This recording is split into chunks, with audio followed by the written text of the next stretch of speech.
Hello friends, welcome back to my channel. कैसे हैं आप सब। तो आज मैं इस टॉपिक पर बात करने वाली हूँ कि आप शब्द शुद्धि वाले टॉपिक को कैसे कवर कर सकते हो। क्योंकि अगर हम पिछले बार के पेपर की बात करें तो शब्द शुद्धि के 4 क्वेश्चन पूछे गए थे। तो 4 क्वेश्चन के 8 नंबर होते हैं जो सिलेक्शन में अपनी महत्वपूर्ण भूमिका निभाते हैं। तो आज मैं आपको बताऊंगी कि आप शब्द शुद्धि वाले टॉपिक को किस तरीके से तैयार कर सकते हैं जिससे आपका एक भी क्वेश्चन गलत ना हो, और मैंने किस तरीके से शब्द शुद्धि वाला टॉपिक अपना तैयार किया था। तो मैं जिस तरीके से आपको बताऊंगी, अगर आप उस तरीके से पढ़ लेते हो तो आपका एक भी क्वेश्चन शब्द शुद्धि का गलत नहीं होगा।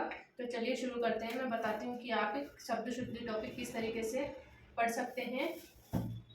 आपको शब्द शुद्धि पढ़ने से पहले आपको इस बुक से या इस बुक के अलावा भी आपके पास अगर कोई सी भी बुक है तो जिस उसमें जो शब्द शुद्धि का टॉपिक दिया हुआ है, तो आपको एक तरफ तो शुद्ध शब्द दिए होंगे और एक तरफ अशुद्ध शब्द दिए होंगे। तो आपको पहले एक तरफ तो अशुद्ध शब्द उतार लेने हैं और वो अशुद्ध शब्द आपको अपनी बुक में से या गाइड में से किसी में से भी देखकर आप उतार सकते हो। फिर उसके बाद में आपको जो शुद्ध रूप है तो वो आप बिना देखे करोगे। और फिर जब आपने अशुद्ध शब्द का शुद्ध रूप लिख लिया होता है तो उसके बाद में आपने जो शुद्ध शब्द लिखे हैं तो आपको उसे अपनी बुक में से या गाइड में से चेक करना है कि आपने किस जगह मिस्टेक की है। ऐसा आप एक से लेकर दो बार तक आप ऐसा कर सकते हो, तो जिससे जो शुद्ध शब्द है ऑटोमेटिकली आपके माइंड में सेट हो जाएगा। और भी वो शब्द एग्जाम में अगर आपके सामने आता है तो आप उसको बिल्कुल क्लियर कर सकते हो। इसके बाद कभी भी अगर वो शब्द एग्जाम की क्वेश्चन पेपर में पूछा जाता है तो वो क्वेश्चन आपका कभी गलत नहीं होगा। मैं आपको अपना बता देती हूँ कि मैंने किस तरीके से ये किया था। ये देखिए, मैंने इस तरीके से किया था। मैंने एक तरफ तो अशुद्ध शब्द उतार लिए थे, ये मैंने देख के उतारे थे।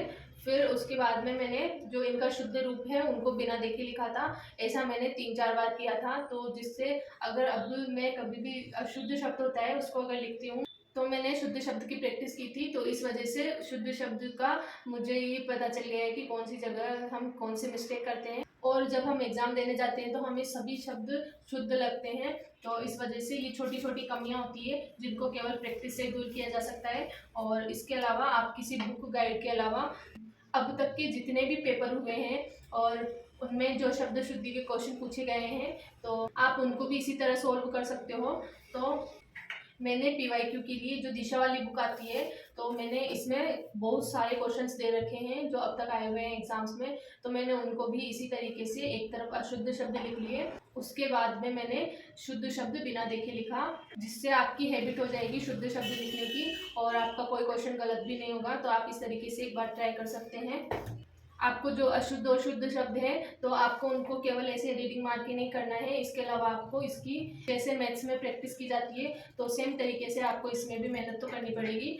लेकिन अगर आप इस तरीके से प्रैक्टिस कर लेते हो तो आपका क्वेश्चन गलत होने के चांस बहुत ज़्यादा कम हो जाएंगे। और मैंने ऐसा एग्जाम में देखा, इसके अलावा 3rd ग्रेड में भी देखा, और जो पिछला 2nd ग्रेड का पेपर हुआ था तो जो शब्द शुद्धि और वाक्य शुद्धि है तो उनके क्वेश्चन सबसे ज़्यादा पूछे जाते हैं। तो इस वजह से टॉपिक इंपॉर्टेंट भी हो जाता है। आई होप आपके सभी डाउट क्लियर हो गए होंगे। अगर आपको फिर भी अगर कोई डाउट हो तो आप मुझे कमेंट करके पूछ सकते हैं, और नेक्स्ट वीडियो किस टॉपिक पर होना चाहिए वो भी आप मुझे कमेंट करके बता सकते हैं। अब मिलते हैं किसी नेक्स्ट वीडियो में। Thanks for watching.